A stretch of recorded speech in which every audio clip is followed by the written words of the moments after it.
अच्छा, अब ये हम दूसरी एग्जांपल देख लेते हैं, जो कि इसमें अब थोड़ी-सी चीज़ें ज़्यादा हैं। अब पहले जो थी एग्जांपल उसमें सिर्फ़ डेटा फ़ील्ड्स थी, सही है? आपके पास सिर्फ़ वेरिएबल्स थे। अब जो है आपके पास फ़ंक्शन भी आ जाएगा, ठीक है? तो अब इसको गौर से देखें, यही उसी तरीके से रेक्टेंगल है। अगर पिछली एग्जांपल हम देखें, तो उसमें सिर्फ़ ये वेरिएबल्स थे, ठीक है ना? डेटा फ़ील्ड्स थी सिर्फ़। अब जो है डेटा फ़ंक्शंस भी आ गए, ठीक है ना? तो अब फ़ंक्शंस भी आ गए। तो इसमें उसी तरीके से आपके पास विड्थ है और हाइट है, स्ट्रक्ट लिखा हुआ है आपने, रेक्टेंगल लिखा हुआ है, ये डेटा फील्ड्स हैं आपके पास, ठीक है। अब आपके पास एक फंक्शन भी आ गया है डेटा फंक्शन के नाम से, ठीक है। उसका नाम जो हमने रखा हुआ है एरिया रखा हुआ है, रिटर्न वो कुछ भी नहीं कर रहा, रिसीव क्या कर रहा है, विड्थ और हाइट को ही रिसीव कर रहा है यहाँ पर, ठीक है।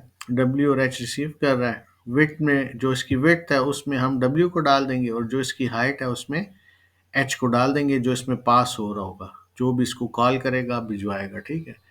और फिर उसका हम एरिया कैलकुलेट कर लेंगे, ठीक है। और यहीं पे डिस्प्ले कर रहे हैं, रिटर्न नहीं कर रहा है, ठीक है। अब देख लेते हैं अपना प्रोग्राम भी, सही है। हमने क्या पहले लिखा है, रेक्टेंगल, ठीक है।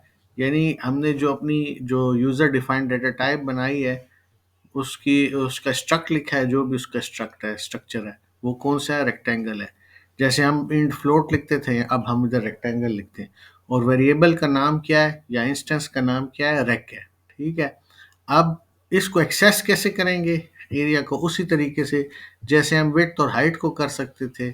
अब जो है हम उसको इनडायरेक्टली जो है विड्थ और हाइट असाइन कर रहे हैं, इनडायरेक्टली कर रहे हैं। यानी हम डब्ल्यू और एच को देंगे और फिर डब्ल्यू और एच विड्थ और हाइट में चला जाएगा। तो डायरेक्ट असाइनिंग नहीं हो रही है, इनडायरेक्ट असाइनिंग हो रही है, सही यहाँ पर।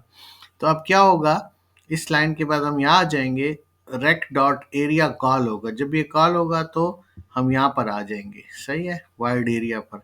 ये 8 जो है डब्ल्यू में पास हो जाएगा, और ये जो 5 है ये इस एच में चला जाएगा, और ये 8 जो है विथ में चला जाएगा, और एच की जो वैल्यू है जो 5 थी वो हाइट में चल जाएगी। फिर ये दोनों 8 फाइव जार मल्टीप्लाई हो जाएंगे, 8 इंटू 5 40। तो डिस्प्ले क्या हो जाएगा, area of a rectangle is 40।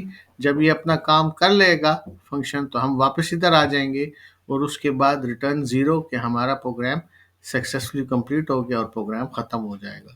तो ये थोड़ी सी कॉम्प्लेक्स है, इसमें दो चीज़ें आ गई हैं। पहले आपके पास सिर्फ और सिर्फ डेटा फील्ड्स थी, अब आपके पास डेटा फील्ड्स भी हैं और डेटा फंक्शन भी है। अब और भी आप बना सकते हैं, अगर चाहें और भी फंक्शंस बना सकते हैं। ये सिर्फ आपको छोटी सी एग्जांपल थी कि रेक्टेंगल के साथ आपने एरिया बनाया है, आप और भी चीज़ें कर सकते हैं, ठीक है। जैसे बॉल हुआ तो उसकी उसकी डेंसिटी हो सकती है, कोई मेटल है उसकी डेंसिटी, या और मुख्तलिफ फंक्शन आप बना सकते हैं, ठीक है ना।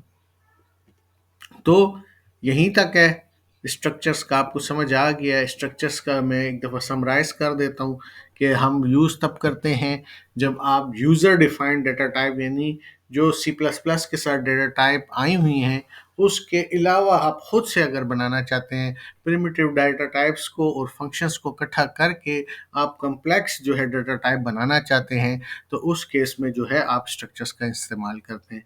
आई होप कि आपको समझ आई होगी, और अगर नहीं समझ आई तो मैं डिपार्टमेंट में जिस वक्त मौजूद हूँगा, तो आप मुझसे मिलिएगा, क्वेश्चंस करिएगा। थैंक यू जी, अल्लाह हाफिज़।